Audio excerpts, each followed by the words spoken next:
لیکن یہ کہ اس وقت جو عالم عرب پر صورتحال پیدا ہو گئی اس میں ہمیں کیا کرنا چاہیے، پاکستان کے جو حالات ہیں ان میں کیا مشورے ہیں، اب میں ان چیزوں کے بارے میں آپ سے چند باتیں عرض کروں گا۔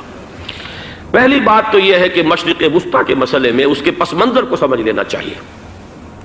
ہمارے بہت سے احباب جو ہیں وہ فوری طور پر وقتی صورتوں کو، جیسے کہ حالات و واقعات ہوتے ہیں، صرف انہی کے اعتبار سے رائے قائم کرتے ہیں، چیزوں کا پس منظر جو ہے نگاہوں کے سامنے رہنا چاہیے۔ اس صدی کا ایک مختصر سا نقشہ ذہن میں رکھیے۔ یہ 20ویں صدی کے آغاز کے وقت، جسے ہم پورا کہتے ہیں مڈل ایسٹ، بلکہ صرف مڈل ایسٹ نہیں، پورا شمالی افریقہ سلطنت عثمانیہ کا حصہ تھا، خلافت عثمانیہ۔ لیبیا، الجزائر، مصر، پورا حجاز، یمن، پورا عراق، شام، اور یہ شام ہی کے حصے ہیں در حقیقت، اردن اور لبنان، یہ سب یہ شام عرب، عراق عرب، یہ پورا علاقہ خلافت عثمانیہ یہ اس کا حصہ تھا۔ پہلی جنگ عظیم میں انگریزوں نے عربوں کو بغاوت پر آمادہ کیا، غداری پر آمادہ کیا، انہوں نے خلافت عثمانیہ کے خلاف بغاوت کی، بیج بوئے ان کے دلوں کے اندر نفرت کے، ابھارا انہیں کہ تم ترکوں کے غلام کیوں ہو، تمہیں خود حاکم ہونا چاہیے، تم کھڑے ہو جاؤ، ہم مدد کریں گے، تم بغاوت کرو، تم ان ترکوں کے خلاف ہماری مدد کرو، ہم تمہیں آزاد کر دیں گے، تم اپنے پاؤں پر خود کھڑے ہو جانا۔ یہ بہت ہی ہمارے لیے دردناک المیہ ہے اس پہلی جنگ عظیم کا۔ کرنل لارنس جیسا شخص، برطانوی استعمار، اور اس کے نتیجے میں عربوں نے بغاوت کی۔ اور اس قدر دردناک بات آپ کو بتا رہا ہوں، میں پہلی مرتبہ جب سن 62 میں حج کے لیے گیا مدینہ منورہ میں، ابھی وہ ریل کے انجن کھڑے ہوئے تھے۔ یہ ترکی کے زمانے میں، سلطنت عثمانیہ کے زمانے میں بغداد سے مدینے تک ریلوے لائن تھی۔ یہ پورا ایک عالم سلطنت عثمانیہ، صرف سلطنت نہیں، خلافت عثمانیہ، پوری ٹرینیں جو ہے ترکوں کی اڑائی گئی، ہزاروں ترکوں کو شہید کیا گیا، یہاں تک کہ صحن حرم میں شہید کیے گئے سینکڑوں ترک۔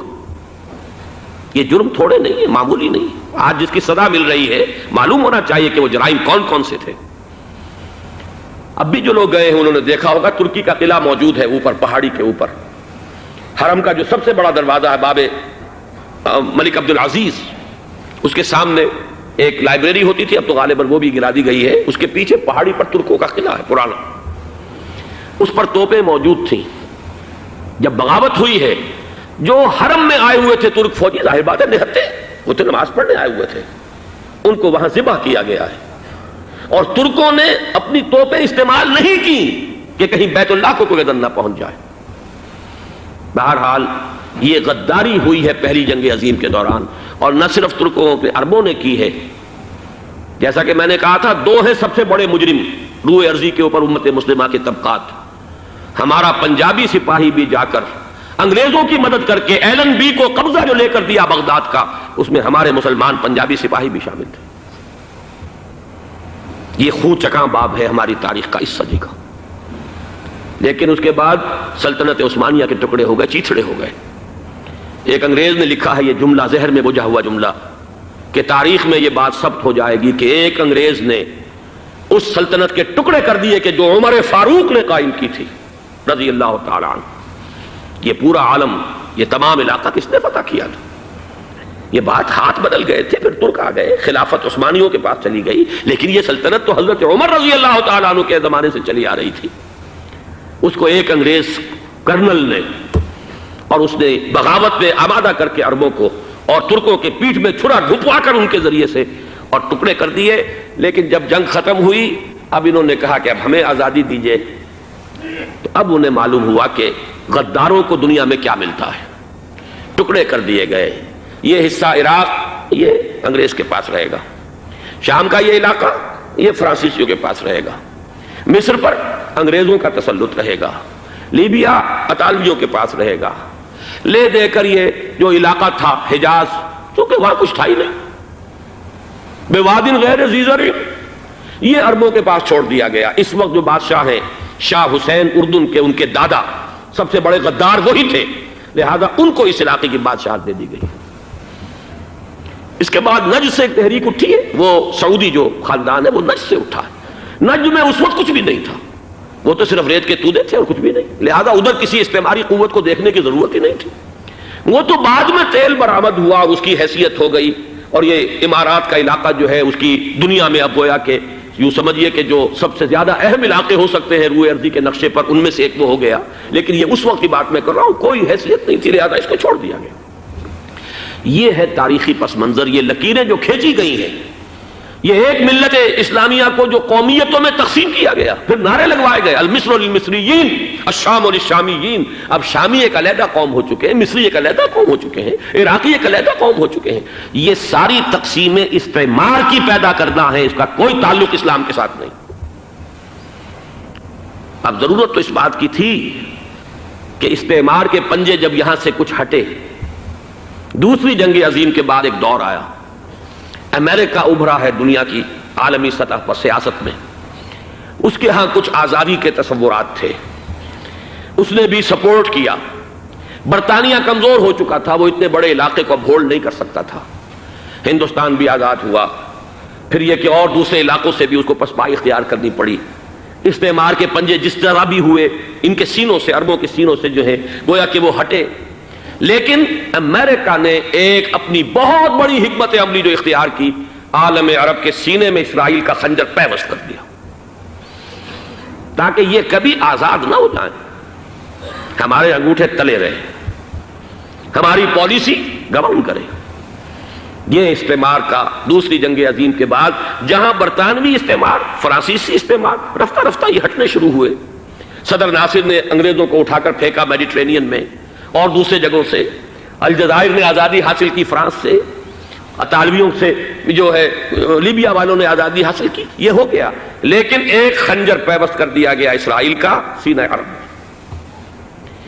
اس صورتحال میں ظاہر بات ہے کہ ایک تو بڑی آئیڈیل پوزیشن تھی کہ پورا عالم اسلام متحد ہو، لیکن وہ تو بہت دور کا خواب معلوم ہوتا ہے۔ علامہ اقبال سے بڑا کوئی نقیب نہیں ہے ملت اسلامی کی وحدت کا۔ ایک ہو مسلم حرم کی پاسبانی کے لیے، نیل کے ساحل سے لے کر تابخا کے کاشغر، لیکن انہیں بھی اپنے لیکچرز میں کہنا پڑا کہ اس وقت جو صورتحال ہے، پورے عالم اسلام کی ایک وحدت بن جانا تو تقریباً ناممکن نظر آ رہا ہے۔ اگر کسی طرح ایک common wealth of Muslim nations وجود میں آ جائے تو بھی بڑی کامیابی ہوگی، لیکن اس سے بھی پہلے یہ تو زیادہ آسان تھا کہ عالم عرب ایک وحدت کی شکل اختیار کر لے۔ یہ تو ایک قوم ہے، اکثر و بیشتر ایک نسل یا زیادہ دو نسلیں کہتی تھے، شمالی افریقہ میں بربر نسل بھی ہے، باقی تو سب عرب ہے۔ یہ پورا عالم ایک نسل، ایک زبان، پورے اتنے رقبے کے اوپر بولے جانے والی ایک زبان، یہ تو ایک ہو جائے۔ افسوس یہ ہے کہ اس کا ایک ہو جانا، ایک شخصیت ابھری تھی جو مذہبی مزاج کی شخصیت تھی، جو دینی مزاج کی حامل شخصیت تھی، اگر اس کی قیادت میں عالم عرب متحد ہو جاتا تو واقعتاً ایک بہت بڑا جو ہے مرحلہ وہ طے ہو جاتا پوری عالمی ملت اسلامیہ کی ایک وحدت اختیار کرنے کا۔ وہ شخصیت تھی شاہ فیصل شہید کی، اور اس لفظ کے ساتھ ہی آپ کے ذہن میں آ گیا ہوگا کیوں انہیں شہید کر دیا گیا، کس نے کیا کرایا، کہاں سے تعلیم حاصل کر کے آیا تھا وہ جس نے شہید کیا شاہ فیصل شہید کو، اس کی گردن پر کون سوار تھی، وہ یہودی لڑکی کے جس کے فوٹو بھی شائع ہوئے، ایک گردن پر اٹھائے کھڑا ہوا شہزادہ اپنی ایک یہودی دوست کو، لڑکی کو، اور وہی ہے کہ جس نے جا کر پستول سے شہید کیا ہے۔ جان اچھی طرح جان لیجئے، جیسے بارہا میں نے عرض کیا ہے کہ حضرت عمر کو شہید کرنے والا کہنے کو ابو لولو فیروز تھا، لیکن اس کے پیچھے پورا ایرانی نسل پرستی کا جو پورا پس منظر ہے، اسے تو ہر شخص جس کی ذرا بھی نگاہ جو ہے جو صرف منظر کو نہ دیکھ رہی ہو، پس منظر کو بھی دیکھنے والی ہو، وہ تو جان لے گی کہ ابو لولو فیروز ایک فرد کا نام نہیں تھا، وہ ایران کا انتقام تھا عالم عرب سے۔ بالکل اسی طریقے سے یہ امریکی استعمار کا ہتھ کنڈا تھا، اسے محسوس ہوا۔ شاہ فیصل مذہبی مزاج کا شخص یہ ابھر رہا ہے، اور یہ شاہ فیصل کی حکمت عملی کا ذرا آپ اندازہ کیجئے۔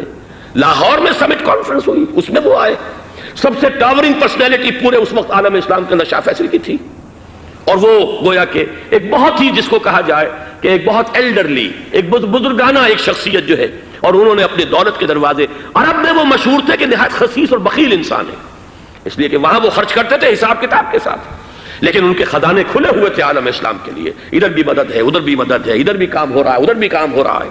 پھر انہوں نے تیل کا ہتھیار استعمال کر کے ایک دفعہ امریکہ کو دن میں تارے دکھا دیے تھے، لہذا ان کا ہٹایا جانا سین سے یہ امریکی استعمار کے لیے لازم تھا۔ اب لے دے کر رہ گئے کون؟ سیکولر مزاج کے لوگ۔ پہلی اٹیمپٹ جمال عبد الناصر نے کی، ناکام ہو گیا۔ قذافی صاحب نے کوشش کی کہ وہ ان کی جانشینی حاصل کر لے، ناکام ہو گیا۔ اب ایک تیسری شخصیت صدام حسین کی، ملحد ہے، اسلام سے کوئی سروکار نہیں، باس کا فلسفہ، سیکولرزم پلس عرب نیشنلزم، یہ اصول ہے۔ لیکن یہ ہے کہ یہ شخصیت ابو بکر ایسی آئی ہے کہ اس سے اس وقت یہ جان لیجئے، میں امریکہ میں بھی عربوں سے مل کر آیا ہوں، سعودی عرب میں بھی اب میں وہ دیکھ آیا ہوں، نوجوان نسل جو ہے عربوں کی، پورا جو دوسرے عرب ممالک ہیں جہاں پر کہ مذہب کا اتنا چرچا ہی نہیں ہے، پورا فلسطینی عرب، جارڈن کے عرب، شامی عرب عوام، وہ سب کے سب صدام کے پیچھے ہیں اس وقت، اس لیے کہ انہیں نظر آ رہا ہے کہ ایک شخص پھر ایسا پیدا ہو کر سامنے آ گیا ہے جو شاید عالم عرب کو پھر یونائٹ کر دے۔ اور یہ ہے اصل وہ شے کہ جو امریکہ کے لیے کسی صورت میں قابل قبول نہیں۔ دولت کے یہ ذخائر، خلیج کی یہ دولت، سیال سونا اور اس کے ذخیرے، اور یہ کسی طریقے سے یہ امریکہ کے زیر اثر نہ رہے، یہ ہے وہ شے جو اسے برداشت نہیں ہے۔ وہ کوئی اربوں کی محبت میں نہیں آیا 2.5 لاکھ فوج لے کر، وہ کوئی شاہی عرب جو خاندان ہے سعودی، اس سے اس کی کوئی دلچسپی نہیں ہے، کوئی پتہ نہیں کہ وہ خود ان کو ہٹا دے اور وہاں پر کوئی جمہوری ڈھانچہ جو ہے وہاں پہ کھڑا کروا دے خود امریکہ۔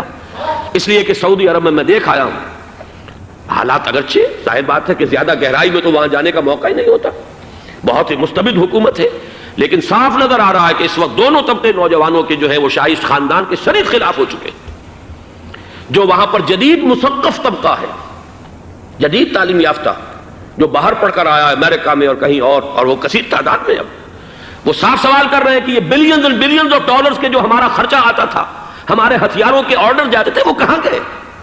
کل 65,000 فوج، اور عرب کے پاس، سعودی عرب کے پاس اتنے ٹینک بھی نہیں ہیں جتنے کہ یمن جیسے غریب ملک کے پاس ہیں، تو ہمارا روپیہ یہ گیا کہاں؟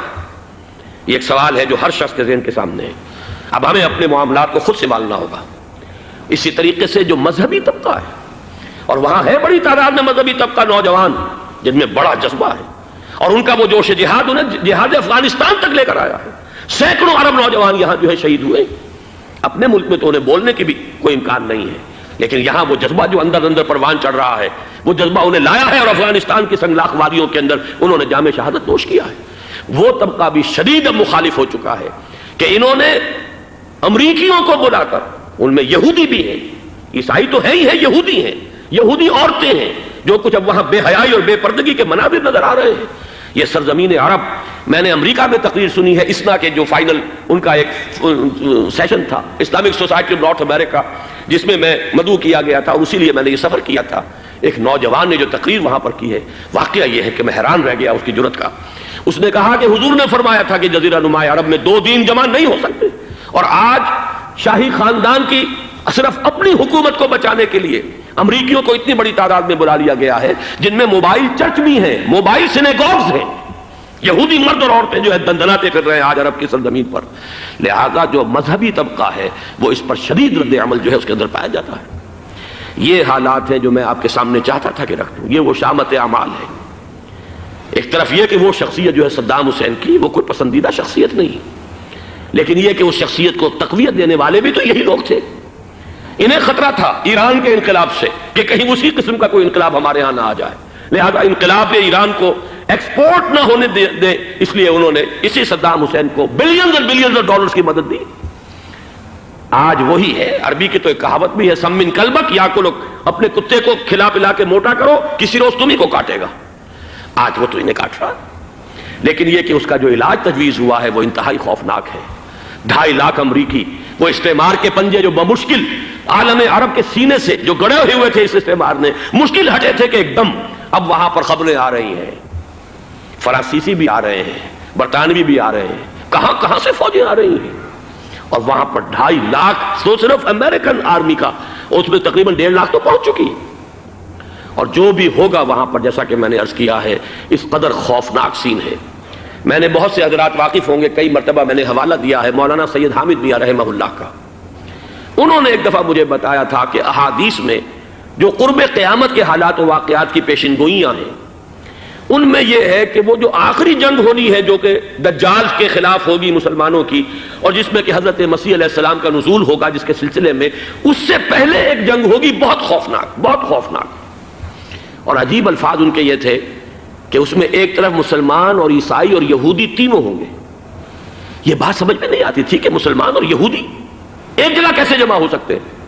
آج وہ نقشہ نظر آ گیا۔ آج اسرائیل، امریکہ، سعودی عرب اب یہ ایک ہیں، بلکہ چلتے آئیے مصر، اسرائیل، سعودی عرب اور جو بھی ان کے حواری ہیں وہ سب ایک صف میں کھڑے ہیں، اور ان کے اوپر سیادت کس کی ہے؟ امریکہ کی۔ وہ نقشہ آ گیا ہے۔ اور اس جنگ کے سلسلے میں مولانا حامد میاں رحمہ اللہ نے مجھے بتایا تھا کہ حدیث میں الفاظ آئے ہیں، اتنے لوگ ہلاک ہوں گے، اتنے لوگ ہلاک ہوں گے، اتنے لوگ ہلاک ہوں گے کہ ایک پرندہ سینکڑوں میل تک اڑتا ہوا چلا جائے گا اور اسے سوائے لاشوں کے اور کچھ نظر نہیں آئے گا۔ یہ نقشہ خاکم بدہن تلا ہوا ہے، کھڑا ہوا ہے۔ جو بھی ہوگا کیمیاوی جنگ، کیمیاوی کیمیکل وارفیئر اور پھر ایٹمک وارفیئر، جس کی کھلی دھمکیاں دی جا چکی ہیں۔ کبھی کوریا کے بارے میں اندیشہ تھا کہ یہ درندے خدا کی دھرتی کو، کوریا کی غریب بستی کو ناگاساکی بنا کے چھوڑیں گے، ہیروشیما بنا کے چھوڑیں گے۔ آج وہ صورتحال جو ہے عالم عرب پر، heart of the Arab land, اس پر یہ صورتحال بالکل تلی کھڑی ہے۔ اس میں ہمیں کیا کرنا چاہیے؟ میں نے یہ چاہا کہ پورا پس منظر آپ کے سامنے ہو، صرف وقتی سا کوئی ایک نعرہ، وقتی سی کوئی ایک خبر، اس کے حوالے سے ایک جذبات کا معاملہ، پورا ایک پس منظر سامنے رکھیے۔ اب وہ آپ کو شاید میری باتیں جو ہیں وہ سمجھ میں آ جائیں۔ نمبر ایک، ہمیں کسی صورت اس جنگ میں امریکہ کے گھڑے کی مچھلی نہیں بننا چاہیے۔ امریکہ اسلام کے تحفظ کے لیے نہیں آیا، امریکہ حرمین کی حفاظت کے لیے نہیں آیا، امریکہ اپنے مفادات، عالمی مفادات کے تحفظ کے لیے آیا، اور زیادہ سے زیادہ آپ کہہ سکتے ہیں کہ وہ سعودی شاہی خاندان کی حفاظت کے لیے آیا۔ اور بڑا عمدہ مضمون چھپا تھا پچھلے، بلکہ ابھی تک تو وہ تازہ ہی ہے جب تک نیا نہیں آتا، ندا میں، جس کا عنوان تھا اربوں کا چھرا اور اربوں کا گدا۔ سارے پیسے بھی انہیں سے لے رہے ہیں۔ $12 بلین کا ایک چیک لے کر گیا جیمز بیکر۔ اندازہ تو کیجیے دنیا کہاں سے کہاں پہنچ گئی۔ میں حیرت ہوں کہ دنیا کیا سے کیا ہو جائے گی۔ 2 ماہ قبل اس کا تصور نہیں ہو سکتا تھا۔ اتنی بڑی قوت امریکہ کی، تباہ کن قوت، اور جمع ہو جائے گی عرب کے اندر۔ لیکن یہ کہ وہ کاسٹ بھی اربوں ہی کی ہوگی، انہی کا چھرا، انہی کا گلا۔ ہمیں کرنا یہ چاہیے، اللہ تعالی ہماری حکومت کو، ہمارے سیاستدانوں کو، ہمارے ذمہ دار لوگوں کو ہدایت دے، وہ امریکہ کے گھڑے کی مچھلی نہ بنے۔ اس کے تحفظ کے لیے یا شاہی خاندان کی حفاظت کے لیے بہت کچھ انہوں نے عیش کر لیے، کافی عیش کر لیے۔ باقی یہ کہ اب جو کچھ ہونا ہے وہ ہونا ہے۔ حرمین شریفین کو تو خود عرب کے لوگ کہتے ہیں کہ کوئی خطرہ نہیں ہے۔ سارا جھگڑا تو وہ تیل کی دولت کا ہے۔ وہ تیل کی دولت جو ہے وہ شمال مشرقی کونے کے اندر ہے۔ بلکہ یہ کہ جو رد عمل پیدا ہوا عالم اسلام میں اور سعودی عرب میں، خود اس کے مذہبی نوجوانوں میں امریکی فوجوں کی آمد کے خلاف اس کا جواب دیا گیا رابطہ عالم اسلامی کی طرف سے کہ یہ جو بھی جنگ کا محاذ ہے، جو فوجیں ہیں، یہ حرمین سے تو 1500 کلومیٹر دور ہیں، تو حرمین کو تو کوئی خطرہ نہیں ہے۔ خطرہ ہے امریکہ کے عالمی مفادات کو۔ آج آپ کو معلوم ہے دنیا 2 طبقوں میں بٹی ہوئی ہے، دی رچ اینڈ دی پور۔ یہ جو اقوام ہیں، جو 6-7 قومیں شمار ہوتی ہیں دنیا کی دولت مند قومیں، ان کے لیے خطرہ ہے کہ یہ اگر ہم ان کا جو سب سے بڑا ذریعہ ہے اس کا صنعت کا، یہ تیل، اگر اس کو کچھ ہو گیا تو ان کی سب کی اکانومی جو ہے وہ ایک دم دھڑام سے زمین پر آ جائے گی، وہ بھی برابر ہو کر رہ جائیں گے دنیا کے دوسرے ملکوں کے۔ یہ اس کی حفاظت کے لیے آئے ہیں۔ ہمارے نوجوان کو آج میں سوچتا ہوں کاش کہ ہمیں معلوم ہو، ہمیں وہ تاریخ دہرانی نہیں چاہیے کہ ہم نے پہلی جنگ عظیم میں انگریزوں کے استعمار کے پنجے گڑوانے کے لیے اپنی جانیں دیں۔ پنجاب کا نوجوان، پنجاب کا مسلمان سپاہی بھی جا کر LNB کو قبضہ دلوانے کے اندر اور بغداد پر قبضہ کرانے میں اس کے تعاون کیا، اس کی مدد کی۔ کیا آج بھی وہی تاریخ اپنے آپ کو دہرائے گی؟ آج ہمارا فوجی جائے گا وہاں پر امریکہ کے تحفظ کے لیے، اس کے مفادات کے تحفظ کے لیے؟ پہلی بات یہ کہ یہ ہرگز نہیں ہونا چاہیے۔ ہونا کیا چاہیے؟ پہلی کوشش یہ ہو کہ یہ بین الاسلامی معاملہ بنے، مسلمان امت آئے، امریکی فوجیں جائیں، فرانسیسی جائیں، برطانوی جائیں۔ ہاں اس صورت میں کہتا ہوں پاکستان کا ایک ایک بچہ وہاں جائے اور اپنی جان قربان کر دے، اس لیے کہ یہ قرآن کا حکم ہے۔ وَإِن طَائِفَتَانِ مِنَ الْمُؤْمِنِينَ اقْتَتَلُوا فَأَصْلِحُوا بَيْنَهُمَا فَإِن بَغَتْ إِحْدَاهُمَا عَلَى الْأُخْرَى فَقَاتِلُوا الَّتِي تَبْغِي حَتَّى تَفِيءَ إِلَىٰ أَمْرِ اللَّهِ فَإِن فَاءَتْ فَأَصْلِحُوا بَيْنَهُمَا بِالْعَدْلِ وَأَقْسِطُوا إِنَّ اللَّهَ يُحِبُّ الْمُقْسِطِينَ۔ امت مسلمہ کو حکم دیا گیا ہے اگر مسلمانوں کے 2 گروہ لڑ پڑے تو تم صلح کراؤ، اور اگر ایک فریق زیادتی پر تلا رہے، اڑا رہے، تو اب سب مل کر اس سے جنگ کرو یہاں تک کہ اسے اللہ کے حکم کے آگے جھکا دو۔ پھر اگر وہ اللہ کا حکم مان لے، صلح پر آ جائے، تو پھر عدل و قسط کے ساتھ ان کے درمیان صلح کرا دو۔ یہ ہمیں حکم ہے، مسلمانوں کو حکم ہے۔ لیکن یہ کہ یہ امریکی آ رہے ہیں اور امریکی استعمار اور امریکی مفادات، اور اس کے لیے جو ہے پاکستان کا مسلمان سپاہی بھی جائے، میرے نزدیک کی کسی صورت میں صحیح نہیں۔ مطالبہ بھی ہو رہا ہے، آج ہی غالباً ایک انٹرویو آیا ہے، شاہ حسین کے بھائی جو ہیں حسن بن طلال، انہوں نے بھی یہی کہا ہے کہ اس کو مسلمانوں کو آپس میں اس معاملے کو طے کرنا چاہیے، اس قضیے کو، امریکی فوجوں کو یہاں سے فوراً واپس جانا چاہیے۔ اور یہی بات میں یقیناً تائید کروں گا، تحسین کروں گا، یہی موقف ایران کا ہے۔ ایران عراق کے خلاف جو UN کے سینکشنز ہیں، کہتا ہے ہم اس کی پابندی کریں گے، لیکن امریکہ کو یہاں سے نکلنا چاہیے۔ یہ مسلمانوں کا اپنا معاملہ ہے، وہ آپس میں طے کریں۔ پاکستان کو بھی یہی موقف اختیار کرنا چاہیے پوری قوت کے ساتھ۔ اس میں کوئی بھی اگر کمزوری ہو رہی ہے تو در حقیقت یہ گویا کہ ہم امریکی استعمار کے ہاتھ میں اس کا آلہ کار بن کر، کھلونا بن کر استعمال ہو رہے ہیں، جو کہ ہمیں کسی صورت میں نہیں کرنا چاہیے۔ اگر یہ بھی ناکافی ہو تو دوسرا ایک اور مسئلے کا حل موجود ہے، اس سے براڈر سطح پر، کہ غیر جانبدار ممالک اگر کوئی ہے ان کو بھی اس قضیے کے اندر شامل کیا جائے۔ ایک تحریک تھی کسی زمانے میں، کافی بڑی تھی، لیکن یہ کہ وہ بھی اگر اس کے اندر شامل ہو جائیں۔ لیکن امریکہ، رشیا، یہ تو ظاہر بات ہے سپر پاورز ہیں، ان کے مفادات ہیں، عالمی اور گلوبل مفادات ہیں، لہذا اول تو یہ ہونا چاہیے کہ بین الاسلامی معاملہ بنا کر، اس صورت میں جیسا کہ میں نے عرض کیا ہماری پوری فوج بھی جائے اللہ پر توکل کر کے، پاکستان کا محافظ اللہ ہوگا، اگر اللہ کے ایک حکم کے اوپر عمل کرتے ہوئے مسلمان یہاں سے جائیں اور جا کر وہاں پر جو ہے اپنی جانیں دینے کو تیار ہو جائیں۔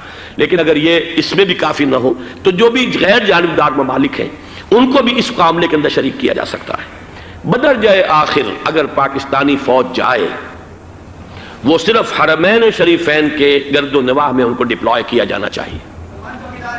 اگر خدا نہ خواستہ وہاں پر کوئی آنچ آنے کی شکل پیدا ہو جائے تو اس کی، اے ارض پاک تیری حرمت پہ کٹ مرے ہم، اس کے لیے مسلمانوں کو تیار رہنا چاہیے۔ اس لیے کہ بہرحال جہاں تک ارض پاک کی حرمت کا تعلق ہے وہ ہمارے ایمان کا جز ہے۔ باقی برطانوی مفادات، امریکی مفادات، صنعتی ممالک کے مفادات، یا کسی شاہی خاندان کے مفادات، یہ شاہی خاندان یہ تو گرتی ہوئی دیواریں ہیں، جانا ہے آج نہیں تو کل، لیکن یہ کہ اصل معاملہ ہے امت کا، اصل معاملہ ہے امت مسلمہ کا، اصل معاملہ ہے حرمین شریفین کا، لہذا ان دونوں چیزوں کو لازماً گڈمڈ نہ کریں۔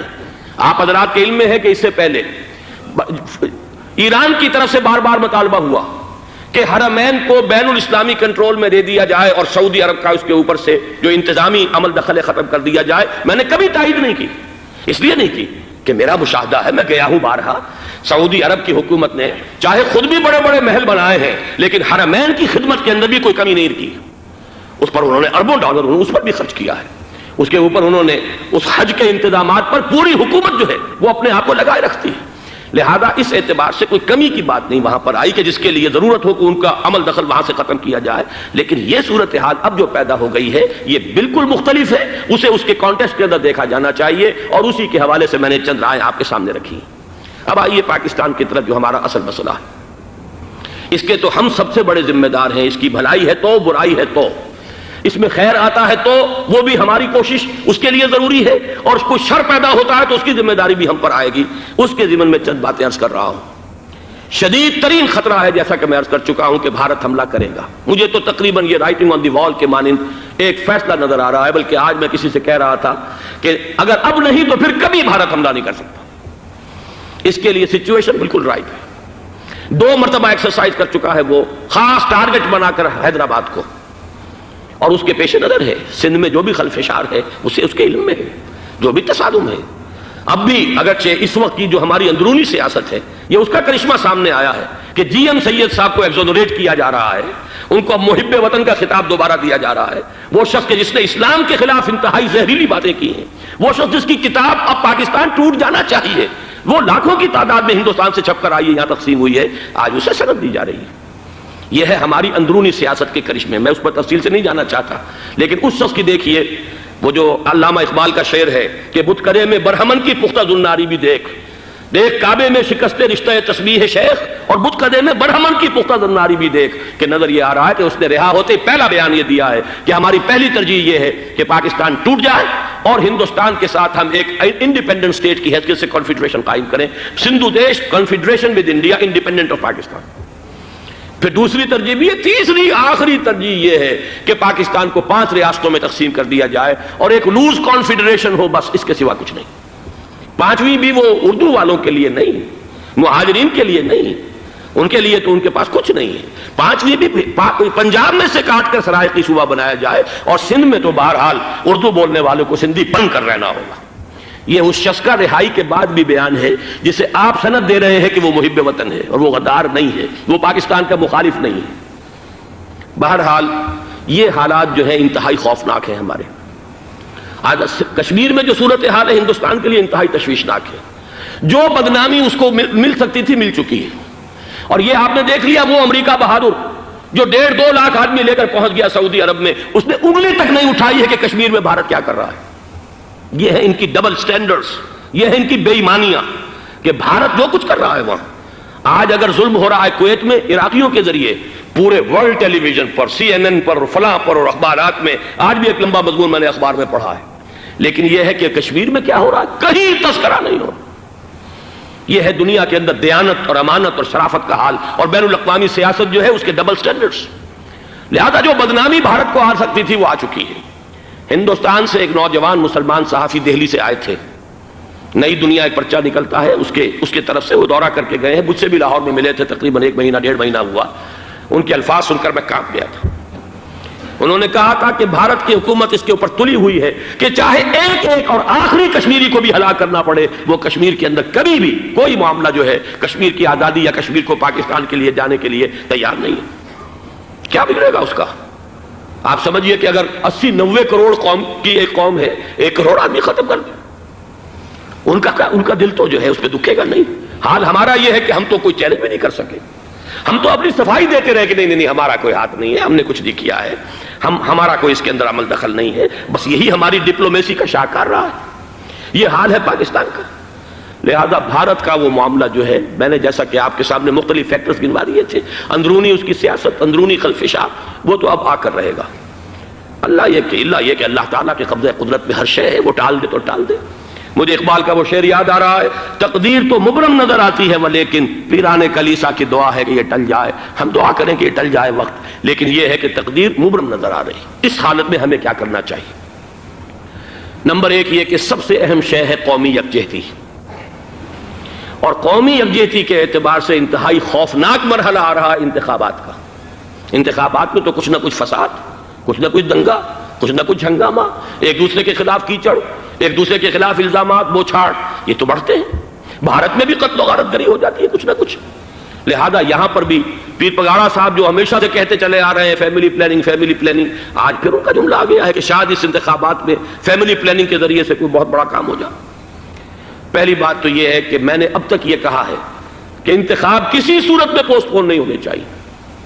اب بھی میں یہ کہتا ہوں کہ اگر تو انتخابات کا بدل صرف ایک ہے اور وہ مارشل لا ہے، تو پھر مارشل لا سے تو بہتر ہے کہ وہ انتخابات ہوں چاہے اس میں کوئی خلفشار بھی ہو، اس لیے کہ مارشل لا کا مطلب جو ہے وہ تو سندھ کے اندر ایک ناگزیر دھماکہ ہو جائے گا، تباہ کن، خوفناک، اور پھر بھارت کو کچھ کرنے کی ضرورت نہیں ہوگی، کیا کرایا اسے سارا معاملہ سندھ کے اندر سے مل جائے گا۔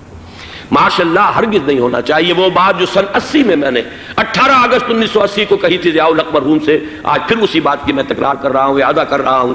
ماشاء اللہ پاکستان کے لیے سوسائڈل ہے، لیکن ایک آلٹرنیٹ سامنے آیا ہے۔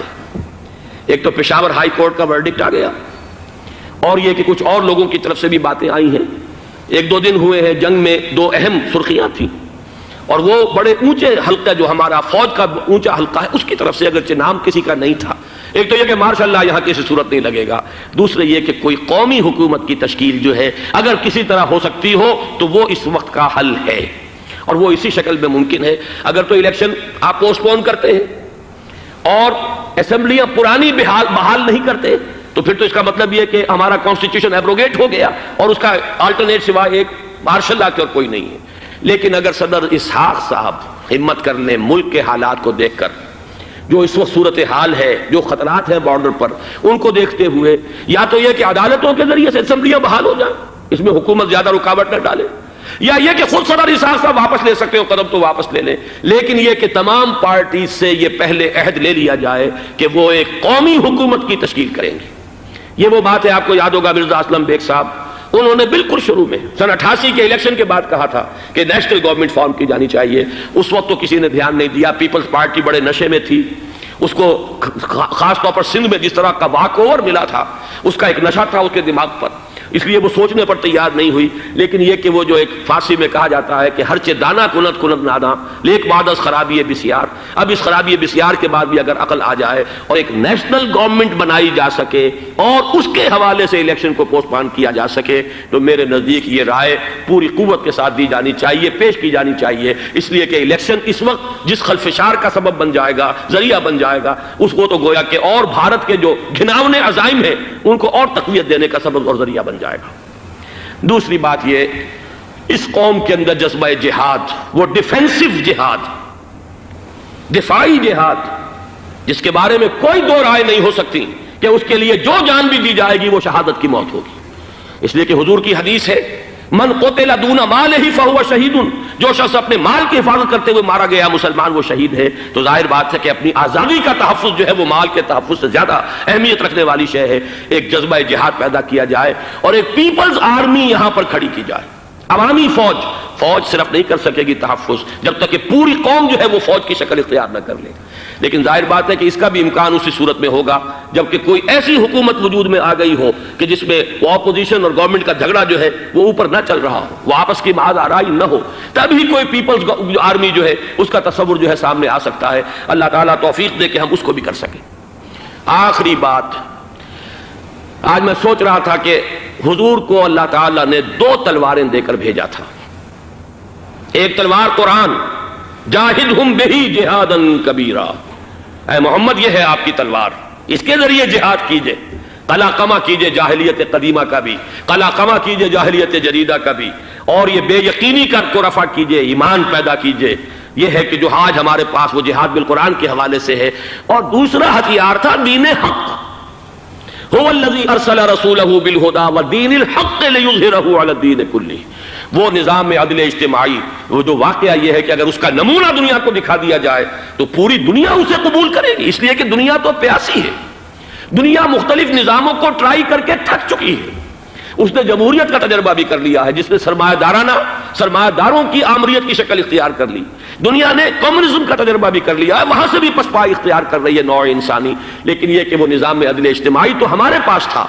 پچھلے سال آپ کو یاد ہوگا یہاں پر دسمبر کے مہینے میں اس کے اوپر سیمینار ہوئے تھے، سیاسی نظام، معاشی نظام، معاشرتی نظام، اخلاقی نظام، وہ پورا نظام زندگی جو ہے وہ ہمارے پاس ہے جس کے لیے یہ ملک لیا گیا تھا، اسلامی انقلاب برپا کر کے، اور یہاں پر اس دین کو قائم کیا جائے۔ میں چند باتیں بھارت کے حوالے سے کہنا چاہتا ہوں۔ بھارت کے سلسلے میں ہم سے بہت بڑی بڑی کوتاہیاں ہوئی ہیں ہندو قوم کے حوالے سے۔ پہلی کوتاہی یہ ہوئی کہ ہم نے 800 یا 1000 برس تک حکومت کی، اگرچہ صوفیاء نے کچھ تبلیغ کی یہاں پر، لیکن علمی سطح پر، انٹلیکچوئل لیول پر کوئی تبلیغ کا کام نہیں کیا۔ ہندوؤں کی جو اعلیٰ ذات کے لوگ ہیں، اور ہندو ذہن ہے فلسفیانہ ذہن، اس فلسفیانہ ذہن کو ہم نے کبھی سمجھنے کی کوشش نہیں کی، اس تک ہم نے دین کی دعوت کو نہیں پہنچایا۔ ہم نے جہاد بھی سیف کر کے انہیں زیر تو کر لیا، ان پر حکومت تو کی، لیکن یہ ہے کہ جہاد بالقرآن کے ذریعے سے ان کے نظریات، ان کے افکار، ان کے عقائد، ان کے نظریات باطلہ کا علاج نہیں کیا۔ یہ ایک بہت بڑا جرم تھا کہ ہم نے یہاں پر 1000 برس تک حکومت کی، لیکن یہ فرض منصبی ادا نہیں کیا۔ اس ضمن میں آپ سے عرض کروں کہ پچھلے سال جب میں گیا تھا انڈیا، مولانا علی میاں سے مدظ اللہ العالی میری ملاقات ہوئی، میں نے انہیں ایک مشورہ دیا، وہ چونک گئے، انہوں نے مشورہ پسند بھی کیا، یہ مجھے نہیں معلوم کہ اس پر عمل کیا یا نہیں۔ میں نے ان سے عرض کیا کہ آپ ندوۃ العلماء میں سنسکرت کی تعلیم لازم کر دیں تاکہ یہاں کا عالم دین جو نکلے وہ ہندو جو مذہب کی کتابیں ہیں ٹاپ کی امہات کتب ان کو بھی سمجھ سکتا ہو۔ جب تک آپ ہندو ذہن کو نہیں سمجھیں گے اسلام اس کے سامنے پیش نہیں کر سکتے۔ لہذا ایک کام تو ہمیں یہ کرنا ہے، اور میں نے شاید آپ میں سے جو حضرات بھی میثاق پڑھتے ہیں ان کے تو علم میں یہ بات ہوگی کہ میں نے شاہ ولی اللہ دہلوی رحمۃ اللہ علیہ کا ایک قول جو ہے نقل کیا ہے، ہندوستان ہی کے ایک رسالے میں وہ ان کا قول جو ہے اس کو کوٹ کیا گیا تھا، وہاں سے میں نے نقل کیا کہ انہوں نے فرمایا کہ ایک وقت آئے گا کہ ہندو قوم کے اعلیٰ ذات کی اکثریت اسلام قبول کر لے گی. اللہ کرے کہ وہ کام ہو. وہ بھی ہوگا تو جہاد بالقرآن کے ذریعے سے ہوگا. دوسری دو کوتاہیاں کیا ہوئی؟ دیکھیے میں اس کی مثال دے رہا ہوں. ہم نے اب تک اسلام کے لیے جو نعرہ بازی کی ہے اس کا نتیجہ یہ نکلا، ہندو کو ہم نے بیدار کر دیا، چوکنا کر دیا، منظم کر دیا، اپنے خلاف کھڑا کر دیا، اور ہم نے کچھ کیا نہیں. اس کی ایک سادہ مثال دے رہا ہوں. چپ راس چپ، چپ راس چپ، خاکسار تحریک، دہل گیا تھا پورا ہندوستان. واقعہ یہ کہ دہل گیا تھا. وہ تحریک تو اس کے بعد ختم ہوئی، اب آثار قدیمہ میں کہیں رکھی ہوئی ہے. لیکن ہندو نے اس وقت سے RSS شروع کی، ہندو کو جگہ دیا. RSS جوابی تحریک تھی خاکسار تحریک کے مقابلے میں، اور وہ 60 برس ہو گئے مسلسل کام کر رہے ہیں. وہ تحریک موجود ہے اور اب وہ بہت بڑی فارمیڈیبل فورس بن چکی ہے ہندوستان کے اندر. اسی طرح دوسری بات عرض کر رہا ہوں، ہمارے ہاں اسلام کا نعرہ، اسلامی نظام، اسلامائزیشن، حکومت، قانون، یہ پہلے تو لگا کرتا تھا اپوزیشن کے پلیٹ فارم سے. 11 برس جو تھے ہمارے مرحوم ضیاء الحق صاحب کے، وہ ایوان حکومت سے یہ نعرہ لگا. نتیجہ یہ نکلا ہندوستان میں رام راشٹر کی تحریک کھڑی ہو گئی جوابی رد عمل کے طور پر. ہم نے تو کچھ کیا بھی نہیں سوائے کچھ کاسمیٹک تبدیلیاں، کچھ اوپر کی تبدیلیاں، کچھ رنگ و روغن، کچھ عید میلاد النبی زیادہ شوق سے اور زیادہ شان سے بنانی شروع کر دی، کچھ اور ہم نے اس طرح کے جو ہے وہ تقریبات کا آغاز کر لیا. باقی وہ اسلام کا نظام، وہ نظام تو ہم نے قائم نہیں کیا. میں نے جو حضرات واقف ہیں مجھ سے انہیں یاد ہوگا یہ کہ میں سن 80 میں پہلی مرتبہ بھارت گیا تھا پاکستان بننے کے بعد. سن 47 نومبر میں نے کراس کیا تھا from east Punjab to west Punjab. Pakistan آیا خون اور خاک آگ کے دریا عبور کر کے. 33 برس کے بعد میں گیا تھا واپس ہندوستان پہلی مرتبہ سن 80 میں. واپس آ کے جو میں نے تقریر کی تھی اس کے چند چیزیں یاد ہوں گی بہت سے حضرات کو. میں نے کہا تھا میں نے 2 چیزیں بڑی اچھی دیکھی ہندوستان میں، جس سے ہندوستان میں مسلمانوں اور اسلام کے مستقبل کے بارے میں جو بہت زیادہ اندیشے اور خطرے تھے وہ دور ہو گئے. ایک یہ کہ ہندوستان میں بھی کوئی ایک نیشنلزم پیدا نہیں ہو سکا بلکہ ریجنلزم ہے، علاقائیت ہے، لوگوں کے ذہن کے اندر علاقائیت ہے. اگر ایک مرکزی نیشنلزم پیدا ہو جائے تو بھارت بہت بڑی طاقت بن جائے گا، پورے علاقے کے لیے بہت بڑا خطرہ بن جائے گا. دوسری بات میں نے عرض کی تھی کہ اللہ کا شکر ہے کہ ہندو مذہب کا کوئی ریوائول وہاں نہیں ہوا. بائی اینڈ لارج انڈین ہندو جو ہے وہ سیکولر ذہن کا ہے، مذہب کا احیاء وہاں نہیں ہوا. یہ سن 19 کی بات میں کہہ رہا ہوں، اس لیے کہ مذہب کا اگر احیاء وہاں ہو جائے تو مسلمان کے لیے بڑے خطرے کی بات ہو جائے گی. لیکن آج میں آپ سے عرض کر رہا ہوں 1990 میں 10 برس کے بعد یہ جو 11 برس تک ہمارے ہاں اسلام کی رٹ لگی ہے، نتیجتاً اب وہاں ملیٹنٹ ہندو ریوائولزم ایک بہت بڑی قوت بن کر آ چکا ہے. ہم نے کچھ کیا بھی نہیں، نعرے لگائے. اور وہاں بی جے پی اب اگلے الیکشن کے اندر وہ یقین رکھتی ہے کہ اس کی حکومت ہوگی. اس وقت بھی وی پی سنگھ کی حکومت جو ہے اسی کے بل پر کھڑی ہے. میری ملاقات ریاض میں ایک ہوئی ہے مراد آباد کے نوجوان سے، اور گفتگو کے آخر میں وہ رو پڑا کہ ہم ہندوستانی مسلمان کیا کریں، ہم تو ایک ایسی صورتحال سے دوچار ہو گئے ہیں کہ کوئی صورت ہمیں نظر نہیں آ رہی بچاؤ کی. 30 اکتوبر کی ڈیٹ دی ہوئی ہے وی ایچ پی نے، وشوا ہندو پریشد جو ہے وی ایچ پی، اس کے دے رکھی ہے کہ ہم نے ہر صورت کچھ بھی ہو جائے. اور ایسے ایسے طریقے ان کے ہیں. وہ پہلے اینٹیں انہوں نے روانہ کرنی شروع کی تھی، اس کے بعد اب یہ ہے کہ ایک ایک گاؤں سے ایک ایک آدمی آئے گا، 30 لاکھ گاؤں سے ایک ایک آدمی چل کر آئے گا. اور وہ جب پہنچیں گے تو کوئی ان کے اوپر چونکہ ایک ایک آدمی چل کر آ رہا ہوگا، کوئی دفعہ 144 حکومت کی نہیں لگ سکے گی. اور ہم جب اتنے لوگ جمع ہو جائیں گے لا محالہ ہم نے وہ مندر جو ہے تعمیر کرنا ہے اور وہ مسجد گرا دینی ہے. اور ادھر مسلمان جو ہے آخری طور پر طے کیے ہوئے ہیں کہ چاہے ہم سب کٹ مریں لیکن ہم یہ مسجد گرنے نہیں دیں گے. خدا نہ خواستہ یہ صورتحال اگر بالفعل ہو جاتی ہے کنفنٹریشن، اس وقت تو پھر بھی جو حکومت یو پی کی ہے وہ کچھ نہ کچھ مسلمانوں کا ساتھ دے رہی ہے. لیکن یہ کہ بے بس ہوتے کوئی دیر نہیں لگے گی. اگر لاکھوں لوگ جمع ہو جائیں اس شہر کے اندر، ایودھیا کے اندر، تو ظاہر بات ہے ہر حکومت گھٹنے ٹیکنے پر مجبور ہو جاتی ہے. 50,000 اہل تشیع نے ضیاء الحق صاحب کے گھٹنے ٹکوا دیے تھے، داغ رگڑوا دی تھی، اور وہ جو آرڈیننس تھا زکوٰۃ آرڈیننس اس میں ترمیم کروا دی تھی. کیا ہوگا؟ نہایت خوفناک صورتحال ہے. لیکن اگر ہم یہاں اسلام صرف نام نہ ہو عملاً قائم کر کے دکھا دیں، مجھے یقین ہے کہ خود ہندو اسے قبول کرے گا. یہ تو نعمت ہے، یہ راحت ہے، یہ نظام عدل ہے، یہ تو بہترین حل ہے ہمارے تمام مسائل کا. لیکن یہ کہ اگر ہم نے وہ کام نہ کیا، وہ اسلامی انقلاب کی طرف پیش قدمی نہ کی، وجاہدہم بہ جہادا کبیرہ کے ذریعے سے ایمان، اور ایمان کے ساتھ اس کا لازمی نتیجہ وہ ایک جد و جہد، انقلابی جد و جہد، اور اس کے نتیجے میں پاکستان میں اسلامی انقلاب لا کر اسلام کے نظام عدل اجتماعی کو قائم کرنا، یہ ہے دوسرا کرنے کا اصل کام، اور یہ ہے در حقیقت کہ جو ہمارے تمام مسائل کا حل ہے۔